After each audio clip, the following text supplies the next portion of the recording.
Hey guys, N-Scale Train Boy here, and today I'm back with another review. This time I have a locomotive which I was hoping would be here before I got to Springfield. Unfortunately, it arrived right after I got back from Springfield, but I'll be able to show it off here. Anyways, this is one of the brand new Atlas RS-3s with ESU Loksound from their classic gold line. And of course, I had to get it in the New Haven paint scheme. So let's take a look at this locomotive. Let's open it up, take a look, and see what you get with this brand new ESU equipped Atlas N-Scale RS-3. Okay, so let's get into this locomotive here. So as you can see, it's got the Atlas Classic box, N-Scale Classic Locomotive Gold Series with the ESU logo all over it. We got number 551, so NRS-3 from New Haven 551, and there's the item number. It's a classic Atlas locomotive jewel box. So you squeeze the bottom, the top pops up, and then you can remove the pins on top. We've got a sheet of bubble wrap under the classic flap here, and then we have the hard foam protecting the locomotive itself. And I believe beneath the foam we should have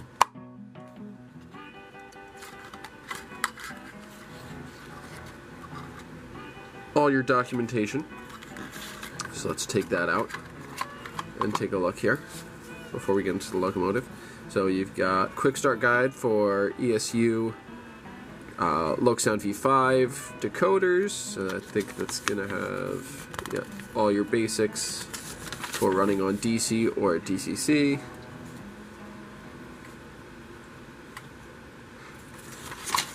You've got all your common CVs and your basic functions. So we'll go through some of my favorites of those when we get to the locomotive run sequence.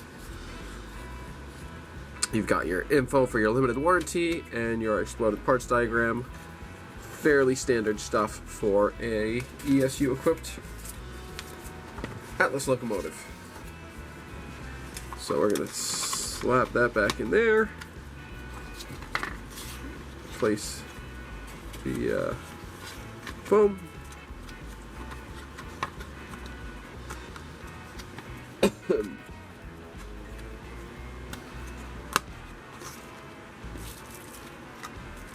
Put the box away, and we'll get into the locomotive itself.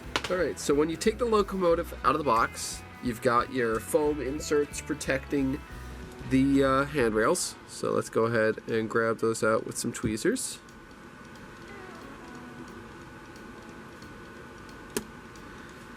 And if I spin it around, we have the ones on the other side.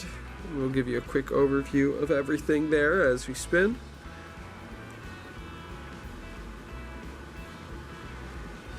There we go. And there we go. So now we have the locomotive itself. So let's start taking a nice close look here. So we've got the classic Atlas, or classic Alco, RS series trucks, the Bloombergs. We've got the vertical louvers for the exhaust, or the intake for the engine, prime mover. Some nice,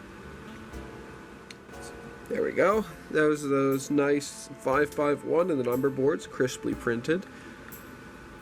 So that's very nice. Alright, what else do we have here? Some nice thin handrails, which is nice, because I've seen some older classic models that have a little thicker handrails. These are pretty good. There's a little thick still, but they're pretty decent. We've got the ducting down the side of the locomotive there.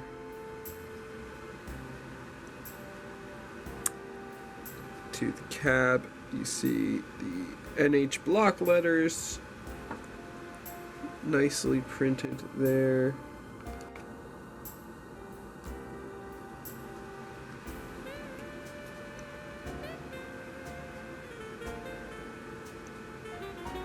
Oh, some nice detail on the battery box with the louvers there. On the fuel tank all of this. Got the sight glass, the fuel cap, air tank. Good stuff. Spinning around, we've got dual beam headlights simulated there with the cap on over the headlight. We've got a nice full detailed pilot with a molded on cut lever, which is decent, pretty decent. We got the brake wheel, chain, some actually very fine molded grabs. Those are pretty good for molded on. Those are very good, actually. Some of the best molded on grabs I've seen. I'm pretty impressed with that. Those look almost as like a separate piece. Continuing around to the fireman side, the 3 windows on the fireman side. Same good detail underneath the locomotive and along the side. You know, differences left to right, but all the doors look very nice. Yeah, and those vertical louvers look good. And the same deal on the other end, on this end. So let's go ahead and bring the locomotive down and look at the roof. I see some nice diamond tread between the vents there. There's your exhaust port. The intake vent, the classic round outgo intake vent on those early New Haven models. You've got single chime air horns on either side of the cab, which I believe is actually accurate for the New Haven. I think all of the models have it, which I'm pretty sure it's not accurate to every road name that Atlas released with these. But I believe that is accurate to the New Haven, at least as delivered. I can't remember, or not, the later runs in New Haven as delivered. I know the earliest runs had the Hancock air whistle. But I believe the later runs, and when they upgraded to air horns, I believe they got single chimes on either side of the cab. So I believe that's correct. And let's just take a quick look at the bottom here. You can see the underside of the fuel tank, the 2 trucks. You've got the coupler box or an AccuMate coupler, which will be very easy to swap out to microtrains on either side. As well as the foot plate there. So yeah, I like how this looks a lot. I think the colors are great. It looks just right, and the black is nice matte black, which looks really good. So yeah, let's go ahead and put this on the layout. Let's see how it sounds as far as motor sounds go. And see how it handles a couple of my switches here. And I'll put some B-roll of running it on the club layout. Alright, so now we've got the RS-3 on the layout here. It comes by default factory programmed to number 3, as most decoder-equipped locomotives do, and all decoders do, really. So let's start off by listening into how well it runs without sound on. Let's listen into the drive quality here. Very smooth, very good creep here. We're at speed step 1. A little jittery. Needs a little push over that piece of track there.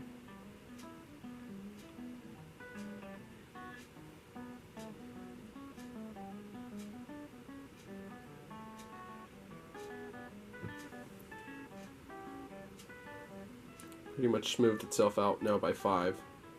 Basically no motor sound, which is pretty great.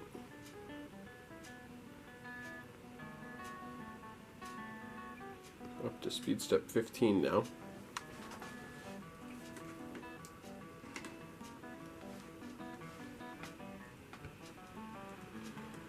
45, and now I finally start to hear some sounds.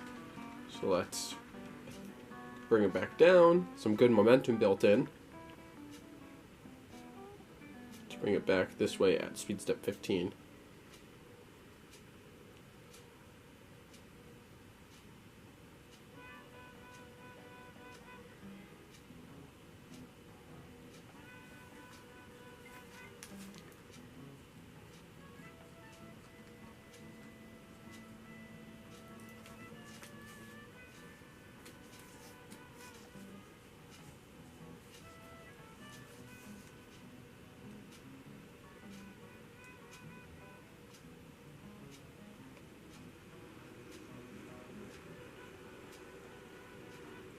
So very nice, smooth running. Until it got its trip pin caught on my switch, but that's because my switch is not super well leveled. Alright, so let's take a closer look here at the lights. Alright, so let's go ahead and turn on the headlight now. So press 0. Nice, good fade in and fade out as the headlight comes on and off. Let's go ahead and swap the locomotive around and look at the rear headlight. Alright, let's take a look at the rear headlight. Same deal. Nice, good, slow fade in, like some nice big bulbs powering up. Looks very good. Alright, so now we're going to go ahead and start up the locomotive. So let's go ahead and press function 8 and listen to the startup sequence.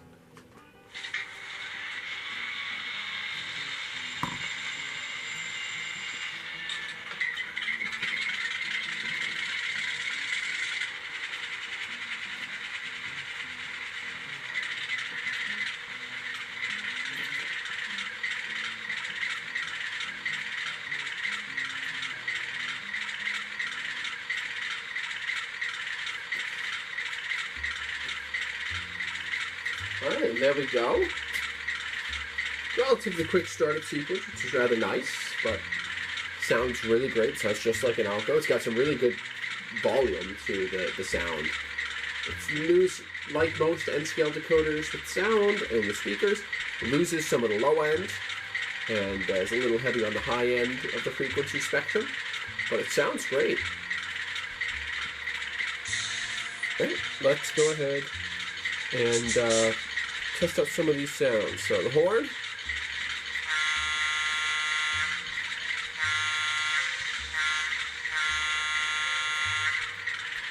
Nice single chime air horn with good responsiveness.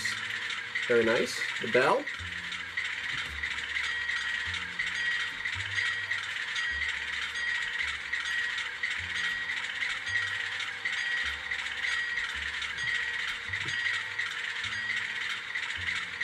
Very nice. I like that bell. It sounds very good.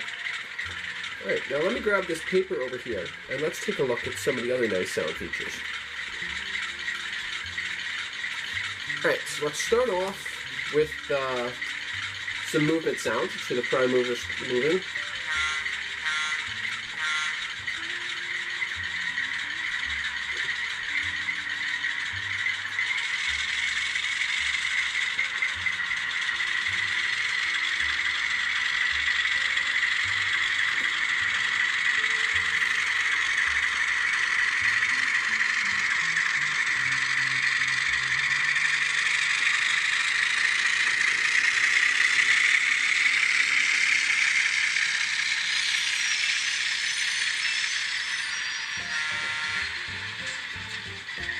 Then back the other way.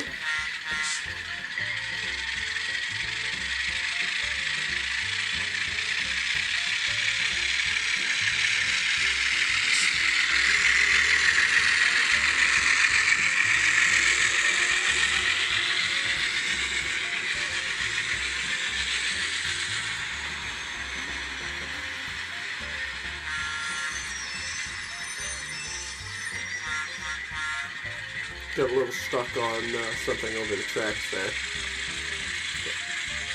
See some of the built-in momentum, how that was running.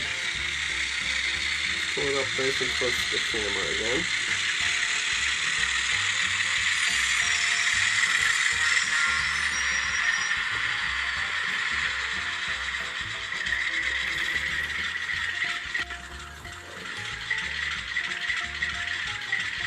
F7 turns on and off the flange wheel, which is always nice. So if I turn on F7 and starts them moving.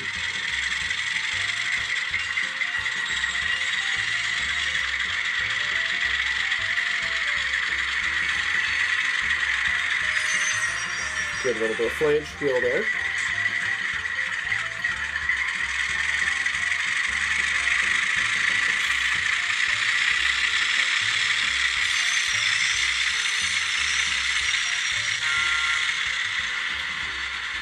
F11 is the fan. You turn the fan sound on or off.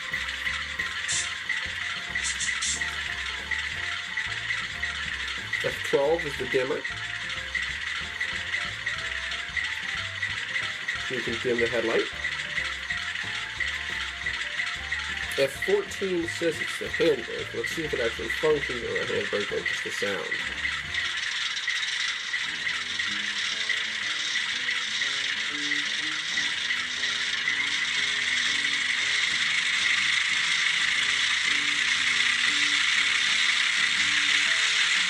Oh, interesting. It actually functions as a handbrake. Very nice.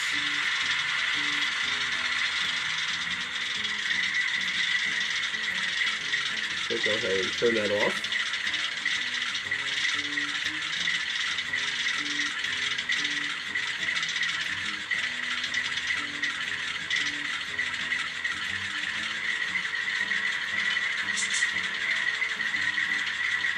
Good.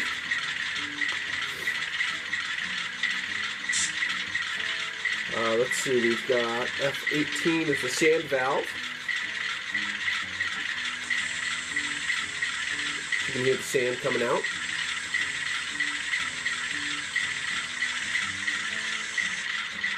F25 is going ahead and opening or closing the shutters. So let's do that.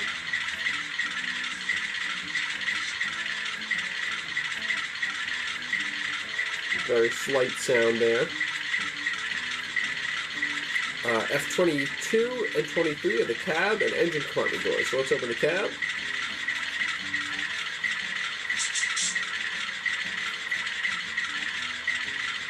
And close the cab.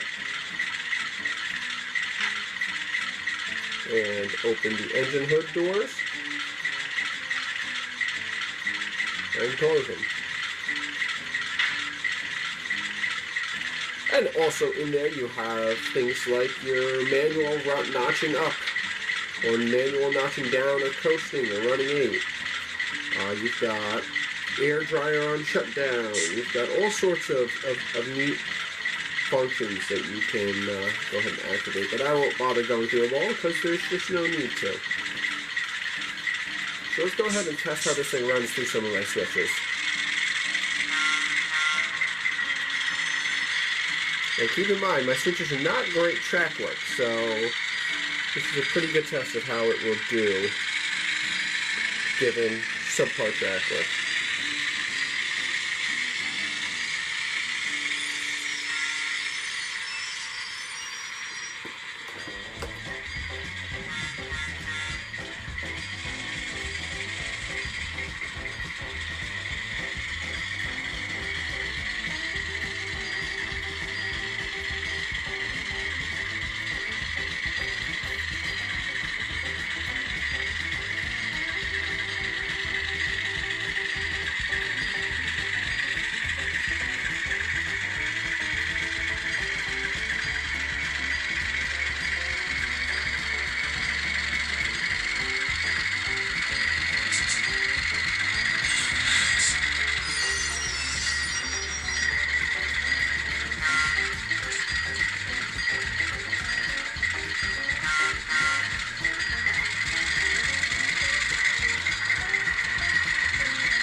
It jumped the rails there. So that's an interesting, and I'm not sure if that's has to do with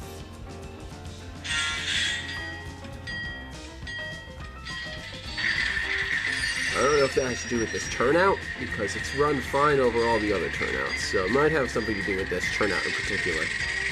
There we go. Now it ran smoothly right through it. So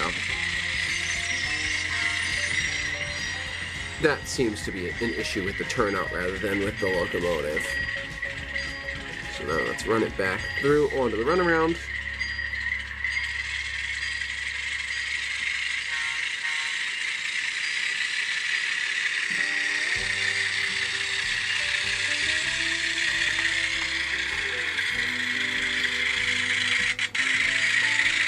Couple stutters on that turnout, but that always has some issues, so it's not immune to issues.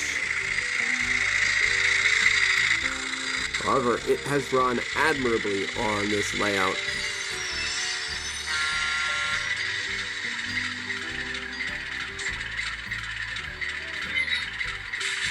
Especially given that my other locomotives typically have a lot more issues than this has had. I would say this runs excellently. So let's go ahead and do the shutdown sequence, and I'll give my closing thoughts.